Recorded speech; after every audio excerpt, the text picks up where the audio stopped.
Est-ce que Spider-Man va faire une apparition surprise dans Doomsday? Ou devrons-nous attendre Secret Wars pour le voir revenir en action? Des théories de scénario hautement spéculatives. Et attention, il y a aussi quelques spoilers sur Brand New Day. Je ne sais pas pourquoi j'ai fait ça, mais je vais le laisser.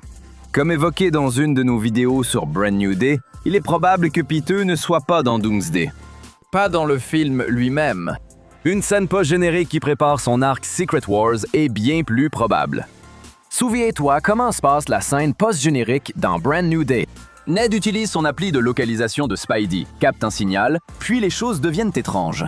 L'application bug un instant avant de revenir en ligne et c'est là qu'on voit deux signaux différents. L'un provenant du Queens et l'autre de l'espace lointain. Ouais, impossible, c'est dingue. Ensuite, il y a le message volontairement vague « Spider-Man reviendra ». Il reviendra quand? Exactement. Une théorie dominante est que le deuxième signal indique une incursion imminente.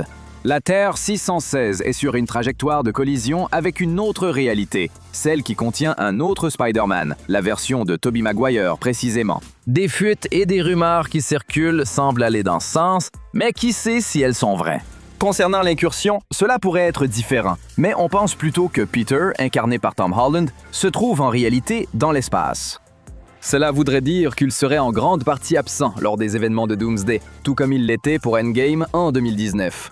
Supposons que Doomsday se conclut avec Doom effaçant la mémoire de tous et les plaçant dans son Battle World nouvellement créé. C'est ainsi que la version 2015 de Secret Wars se déroule dans les comics. Cela voudrait dire que Peter pourrait éviter toute l'histoire d'effacement de mémoire après Doomsday. Mais où se trouve-t-il exactement dans l'espace et comment est-il arrivé là? Eh bien, si Secret Wars suit la version 2015 du comic, il se retrouvera d'une manière ou d'une autre à bord du Life Raft, un vaisseau conçu pour survivre à la collision des univers. Le vaisseau finit par arriver sur le fameux Battle World, un monde médiéval construit et gouverné par l'empereur dieu Fatalis.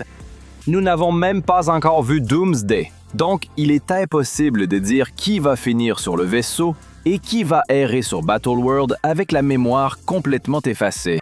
Mais au minimum, nous pensons qu'il est possible que le Spider-Man de Holland et Miles Morales fassent partie de ceux qui savent vraiment ce qui se passe. Oui, nous savons que c'est une théorie tirée par les cheveux. Comme Doomsday, Secret Wars sera probablement absolument rempli de personnages. Il ne serait peut-être pas juste de lui offrir son introduction tant attendue et de ne lui accorder qu'une dizaine de minutes de temps d'écran à lui seul. Mais n'oubliez pas, cela a été confirmé par nul autre que le patron de Marvel Studios, Kevin Feige, qu'ils ont des projets pour intégrer officiellement une version en prise de vue réelle de Morales dans le MCU après la fin de la trilogie Spider-Verse. Étant donné que cela va se produire en 2027, la même année où Secret Wars doit sortir, il n'est pas complètement insensé de penser que c'est à ce moment-là que nous verrons pour la première fois les deux Spider-Man faire équipe sur grand écran. Cela correspondrait en quelque sorte à la version comics de Secret Wars de 2015. La seule différence, c'est que dans les comics, ils se connaissent déjà, alors qu'ils se rencontrent pour la première fois dans le film. Peter pourrait s'allier à Morales, et nous pensons que Secret Wars impliquera le costume symbiote d'une façon ou d'une autre. En ce qui concerne le MCU, nous ne l'avons vu que pendant quelques secondes dans la première scène post-générique de No Way Home. Eddie Brock en laisse accidentellement un morceau après avoir bu quelques verres au bar. Et le voilà qui s'en va. Sans payer l'addition, pas de pourboire, rien du tout. Bien que cela confirme clairement qu'il prévoit de l'intégrer assez rapidement, on ne sait pas exactement comment cela apparaîtra dans Secret Wars. Dans la bande dessinée de 1984, cela arrive après que le costume de Spider-Man ait été abîmé pendant un combat. Thor et Hulk l'emmènent à une machine qui avait déjà réparé leur costume par la pensée. Mais il finit par utiliser accidentellement une autre machine, celle qui libère le symbiote, qui était auparavant simplement en train de se reposer dans un champ de confinement après avoir été utilisé par Deadpool et un soldat Kree. Vont-ils réussir à relier la scène avec Eddie Brock à ce scénario précis d'une manière ou d'une autre? Peut-être. Il est tout à fait possible que la Terre de Brock soit l'une de celles détruites lors de l'incursion. Et si cela se produit vraiment, il est aussi possible que le symbiote survive au cataclysme et se retrouve quelque part sur Battle World, puisque Doom utilise les vestiges des mondes détruits pour créer cet endroit.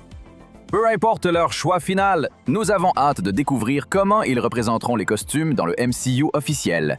Holland a récemment confié à Josh Horowitz qu'il adore la version jeu vidéo et espère qu'ils privilégieront les effets pratiques plutôt que les images de synthèse. Voyons s'il a assez d'influence en coulisses pour les orienter ainsi. On serait vraiment partant.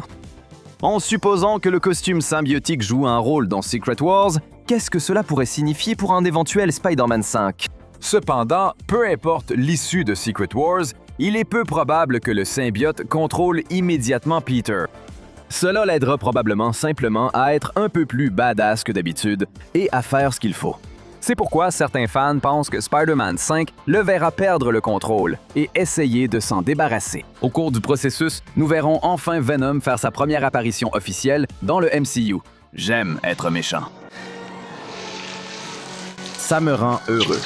D'autres fans, cependant, pensent que Venom pourrait ne pas apparaître avant Spider-Man 6. À la place, ils émettent l'hypothèse que nul autre que Mac Gargan finira par s'en emparer en premier. En réponse à cette théorie, un utilisateur de Reddit a dit « Je n'avais pas pensé à utiliser Gargan, mais ça nous donnerait vraiment une version unique de Venom qu'on n'a pas encore vue. J'ai le sentiment que Spider-Man 6 sera consacré à Venom et que cela impliquera Peter faisant équipe avec Miles et se blessant suffisamment gravement pour être forcé de prendre sa retraite, afin de transmettre le flambeau tout en laissant la porte ouverte à un retour. » Pour aller plus loin, un autre utilisateur de Reddit a dit « Je pensais qu'il pourrait toujours inverser l'ordre dans lequel tout le monde obtient le symbiote. Peter l'obtient d'abord, puis le perd au profit de Gargan, qui le cède à Eddie Brock.